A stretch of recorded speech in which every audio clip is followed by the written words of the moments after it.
편해. 보통 부모님이 뭐 첫째만 좋아해, 막내만 좋아해 이런 집들도 있잖아요.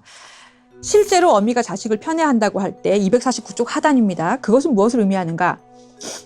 굉장히 냉정해요. 그 답은 어미가 이용할 수 있는 여러 자원을 자식들에게 불균등하게 투자한다는 것이다. 어미가 투자할 수 있는 자원엔 여러 가지가 있다. 그중에서도 먹이가 가장 명백한 자원인데 먹이를 취하는 데 드는 노력도 어미에게 부담이 되므로 이 노력 역시 분명한 자원이다. 포식자로부터 자식을 지킬 때의 위험도 어미가 새끼를 지키기 위해 소비 또는 소비를 거부할 수 있는 또 다른 자원이다. 둥지를 짓고 유지하는 데 들이는 에너지와 시간, 폭풍으로부터의 보호, 일부 동물에서 볼 수 있는 새끼 훈련에 소요되는 시간 등 어느 것이든 어미의 선별에 따라서 자식들에게 공평하게 또는 불공평하게 분배할 수 있는 귀중한 자원이다.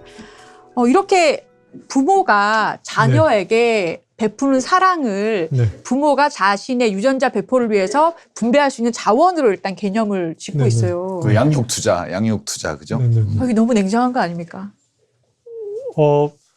냉정하다기보다는 뭐 아까도 말씀드린 것처럼 뭐 인간의 어떤 도덕에 대한 책도 아니고 진화에 대한 책이니까요. 그래서 한마디로 이 경우에는 부모가 자식들에게 무작정 똑같이 그 분배를 하는 이런 부모보다는 말하자면은 불균등하게, 그래서 결과적으로 부모가 나중에 나중에 후세에 남기는 이런 자식 수를 최대화하는 방향으로 말하자면은 진화의 관점에서 보면 현명하게, 불균등하게 자원을 자식들에게 분배하는 전략이 선택이 된다는 것이죠.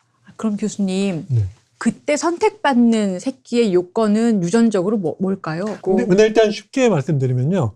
왜 우리가 부모가 자식을 불균등하게 다룬다는 것에서 좀 우리가 거부감을 느끼기 쉬운데, 뭐 예를 들어 뭐 까치나 이런 새들 보면은 둥지에 가서 보면은 많은 경우에는 뭐 새끼를 한 5마리 낳으면은 그 밑에 1마리 정도는 막내인데 정말로 몸집이 작고 허약해요. 그야말로 보험 성격으로 낳는다고 설명을 하거든요.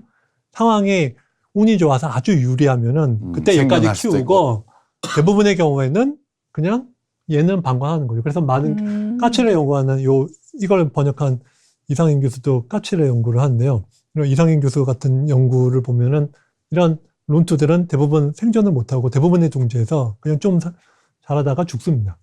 그러니까 부모의 입장에서 보면은 원래 처음부터 그야말로 유전적으로라든지 신체적으로 허약한 개체한테 똑같이 먹이를 물어다 줄 이유는 없는 것이죠. 그게 이제 유전자가 심어준 프로그램이잖아요. 그러니까 우리가 보통 본능이라고 얘기하는.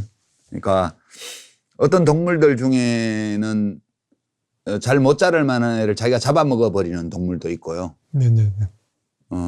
그렇습니다. 그런데 이제 이게 본능이겠죠. 그리고 인간의 유전자가 침팬지하고 뭐 98% 일치한다, 뭐하고 80% 이상 일치한다, 그러면 우리 유전자는 사실은 영장류하고만 일치되는 게 아니고 포유류, 일반, 조류, 심지어는 뭐 파충류까지도 일치하는 유전자가 있을 거 아니에요. 긴 진화 과정에서 만약 이 불멸의 유전자가 최초의 복제자로 탄생을 해서 계속 만들어지는 과정에서 수억 년, 수십억 년의 진화 과정을 겪어왔으니까 동일한 유전자들이 다른 종 혹은 다른 속, 그죠? 다른 과, 심지어 여기 다 있을 거 아니에요. 그러면 인간 유전자 중에 상당 부분은 거기하고 공유하고 있으니까 당연히 인간의 유전자 중에서도 본능적으로 이렇게 성장 가능성이 없어 보이는 자식을 버리게 만드는 그런 게 있을 거예요. 있는데 이 대목도 역시 그 도킨스가 여러 번 주장했던, 그러니까 유전자의 폭정에 맞설 수 있는 존재로서의 인간, 그 얘기를 계속 하잖아요. 그러니까 자식을 차등해서 대하는 게 좋은 게 아닌 거죠. 그거는 이제 우리 인간이 발전시킨 여러 관념에 입각해서 볼 때 그건 옳지 않은 거예요. 아름답지도 않은 것이고 바람직하지도 않은 거예요. 그러니까 안 아픈 손가락 없다 이런 얘기 있잖아요. 그러니까 그게 저는 자식을 고루 사랑해야 된다는 도덕관, 이런 것들이 이 호모사피엔스가 그 유전자의 폭정에 저항하면서 만들어낸 문화적 규범이라고 생각해요, 저는. 이게 이런 게 자연에 있다고 해서 자연에 있다는 얘기를 하는 것이지, 그래서 이것이 바람직하다든가 또는 이걸 받아들여야 된다든가 이런 건 전혀 아니라는 거예요.